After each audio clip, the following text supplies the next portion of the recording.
Mesdames, Messieurs, bonjour. Voilà, j'ai le grand honneur et le plaisir d'accueillir mon frère, le président Mahama, que j'appelle affectueusement John le Fort.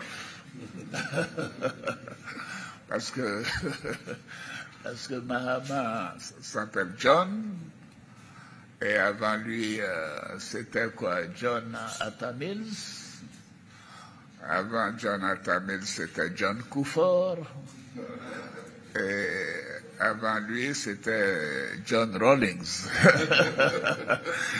Chers amis, chers frères, je suis heureux, comme vous le voyez, de vous accueillir à nouveau en Côte d'Ivoire, chez vous, à l'occasion de la visite d'amitié et de travail que vous avez bien voulu décider d'effectuer en Côte d'Ivoire. Je vous souhaite à vous-même ainsi qu'à la délégation qui vous accompagne le traditionnel Akwaba en terre ivoirienne. Et je vous demande de transmettre mes chaleureuses félicitations à Madame Mahama. Je voudrais vous réitérer mes félicitations suite à votre accession à la magistrature suprême de votre beau pays, de votre grand pays, le pays voisin de la Côte d'Ivoire, une grande locomotive de la sous-région ouest-africaine. Et vous souhaitez plein succès dans vos fonctions.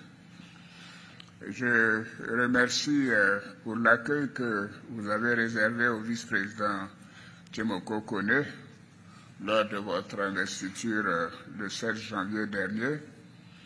Et, Monsieur le Président, chers frères, la Côte d'Ivoire et le Ghana sont des pays frères, des pays amis qui entretiennent des relations excellentes et historiques. Dans ce cadre, vous aviez tenu à effectuer votre premier voyage à l'extérieur en Côte d'Ivoire au lendemain de votre élection. Malheureusement, cela n'a pas été possible en raison de mon indisponibilité. Je tiens donc à vous réitérer mes sincères remerciements pour ce privilège que vous avez voulu accorder à la Côte d'Ivoire et qui témoigne de l'intérêt que vous portez à la coopération entre nos deux pays. Je vous remercie également d'avoir effectué le voyage en Côte d'Ivoire à l'occasion des obsèques de mon aîné Henri Konan Bédié. Vous étiez particulièrement venu nous présenter vos condoléances, aussi bien à moi-même qu'à la famille du président. Monsieur le Président, nous venons d'avoir un excellent entretien au cours duquel nous avons abordé des sujets d'intérêt commun, notamment dans le domaine de la défense, de la sécurité, de l'économie du cacao, dont nous sommes les premiers producteurs, plus de 60% de la production mondiale, des mines et de l'énergie, ainsi que les grands chantiers de la CEDEAO, tels que le corridor Abidjan-Lagos ou encore la monnaie commune, l'ECO. S'agissant de la coopération bilatérale, nous avons réaffirmé notre volonté commune de soutenir l'initiative Cacao Côte d'Ivoire-Ghana et de renforcer la coopération entre le Ghana et la Côte d'Ivoire dans les domaines des mines et de l'énergie, de la lutte contre l'orpaillage illégal et de la surveillance de la qualité des eaux. Parce qu'évidemment, ces rivières qui traversent nos deux pays ont des conséquences néfastes pour les populations du Ghana et de la Côte d'Ivoire. Nous nous sommes également engagés à soutenir et à œuvrer à la mise en œuvre de l'accord de partenariat stratégique Côte d'Ivoire-Ghana, un instrument privilégié de la coopération signé en 2017 à Accra. Monsieur le Président, nous avons tout à l'heure longuement évoqué la situation sécuritaire dans notre sous-région, qui demeure très préoccupante, ainsi que la situation sociopolitique dans certains pays du Sahel. Nous avons noté la nécessité d'apporter une assistance à ces pays frères pour leur permettre de faire face aux besoins humanitaires et sécuritaires. Nous vous faisons confiance, Monsieur le Président, pour qu'à l'occasion de vos entretiens avec ces pays frères, vous puissiez les convaincre de rester dans la CEDEAO, car il y va de l'avenir des peuples de l'Afrique de l'Ouest. Nous avons aussi souligné la nécessité de renforcer la coopération de nos gouvernements en matière de sécurité et de défense en vue de garantir la paix et la stabilité en Afrique de l'Ouest et de lutter efficacement contre le réchauffement climatique, contre le terrorisme, la piraterie maritime et bien sûr de toutes les formes de trafic dans la sous-région. Monsieur le Président, je ne voudrais pas être très long. Je voudrais vous dire combien je suis heureux de vous revoir, de vous renouveler mes remerciements pour cette visite fraternelle et pour réaffirmer la disponibilité de la Côte d'Ivoire et de mon gouvernement à œuvrer au renforcement des relations historiques, d'amitié, de fraternité et de coopération entre le Ghana et la Côte d'Ivoire. Nous aurons l'occasion de nous entretenir plus longuement tout à l'heure. Je voudrais vous dire combien je suis heureux de cette opportunité.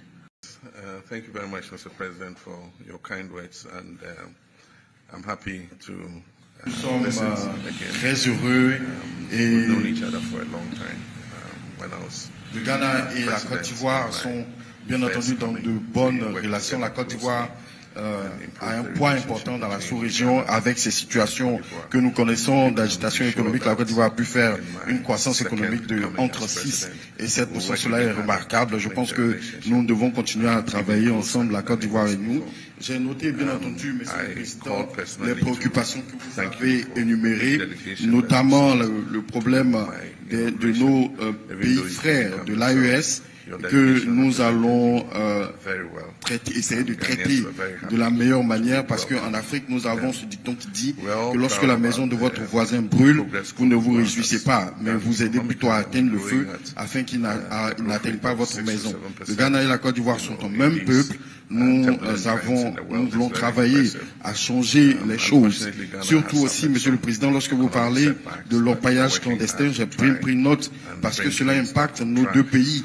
Surtout qu'au Ghana, nous avons 44 réserves de forêt qui ont été touchées et surtout aussi nos réserves d'eau qui sont impactées par l'effet de l'orpaillage clandestin. Cela impacte et produit aussi des effets du changement climatique sur nos deux pays. Parce que le climat en Côte d'Ivoire et le climat au Ghana sont les mêmes. Monsieur le Président, je voudrais donc aussi, à la suite de ce que je viens de dire, encourager nos relations puisque la Côte d'Ivoire et le Ghana sont impliqués dans cette zone de libre-échange qu'est la ZLECAf, dont le siège est au Ghana. Nous pensons que nous pouvons continuer à renforcer la coopération dans ce sens-là pour le bien-être de nos deux pays. Je voudrais, par ma voix à présent, vous transmettre les salutations de tout le peuple ghanéen, à vous-même et à votre épouse, Madame Dominique Ouattara. Mon épouse également me charge de lui adresser ses salutations. Elle espère pouvoir lui rendre visite très bientôt. Je voudrais vous remercier encore une fois pour l'accueil chaleureux qui nous a été réservé depuis notre arrivée, Monsieur le Président. Merci encore une fois pour votre accueil. Merci beaucoup. Merci. Bien, est-ce qu'il y a des questions? Vous devez avoir faim, je pense qu'il n'y a pas de questions. Ah, il y a des questions. Bonjour, messieurs les présidents. Pierre Donadieu de l'agence presse à Abidjan. Ma première question pour le président ghanéen. Est-ce que vous pensez qu'il y a encore une possibilité de ramener les pays de l'AES dans la CEDEAO? I can translate in English if you want directly. Do you think there is still a possibility to bring AES countries back in ECOWAS? And my second question for both of you, les deux présidents, est-ce que vous êtes inquiets des coupes américaines dans les budgets sur la sécurité de la Côte d'Ivoire et du Ghana, pour les dépenses militaires notamment. Are you worried of the US cuts in aid for military aid, for example, for the security of your borders? Merci beaucoup. Yes, why not? Never say never. I believe that there's always a possibility. Oui, bien sûr, pourquoi pas. Je dirais qu'il y a toujours la possibilité de ramener nos pays frères à la maison. Il est bon de rester dans un groupe de 15 que de rester dans un groupe de 3. Il y a toujours des possibilités. Ce sont des pays qui comptent dans la sous-région et la sous-région a une importance pour ces pays-là dans la mesure où il y a des populations de ces pays qui sont en Côte d'Ivoire. Il y a aussi des populations de ces pays-là qui souffrent sur les lignes de frontières et je pense qu'il y a toujours des choses à faire parce qu'il y a un intérêt économique à gagner dans la CEDEAO. Comme je l'ai dit, il est toujours bon de rester dans un groupe de 15 plutôt que de rester dans un groupe de 3. La deuxième question. The second one. The second question was, Mr. President, what is your take regarding the cuts in the defense budget from USA? If I captured the question very well. Okay. Okay, from the US. I think that US has a right to decide who it wants to cooperate with. Bien sûr, j'ai entendu parler de ces réductions. Vous savez, les États-Unis ont le droit de réviser leur stratégie de coopération, de voir comment est-ce qu'ils pourraient orienter leur financement. Je pense que c'est aussi une opportunité pour nous de voir comment on pourrait compter sur nous-mêmes. Et j'ai entendu aussi dire qu'il y aurait des réductions dans l'USAID. Et je pense que cela a été pour nous une opportunité de revoir aussi nos stratégies économiques.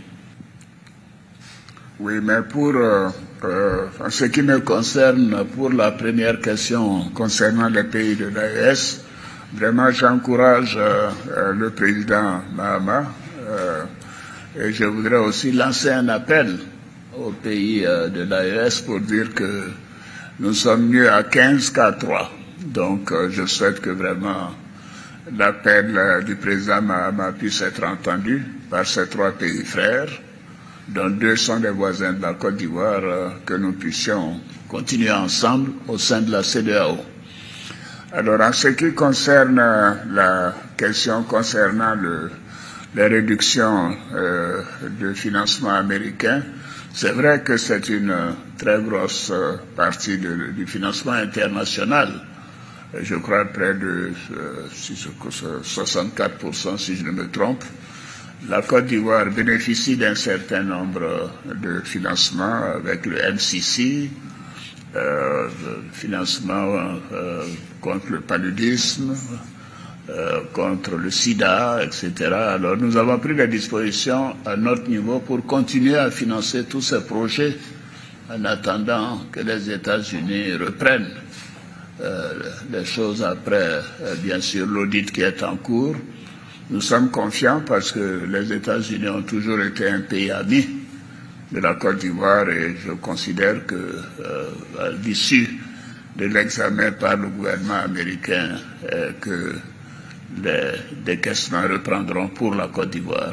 Je vous remercie. Autre question? Ça y est? Bon, ben merci beaucoup. Monsieur, bon appétit à tous. Merci. Okay. Thank you.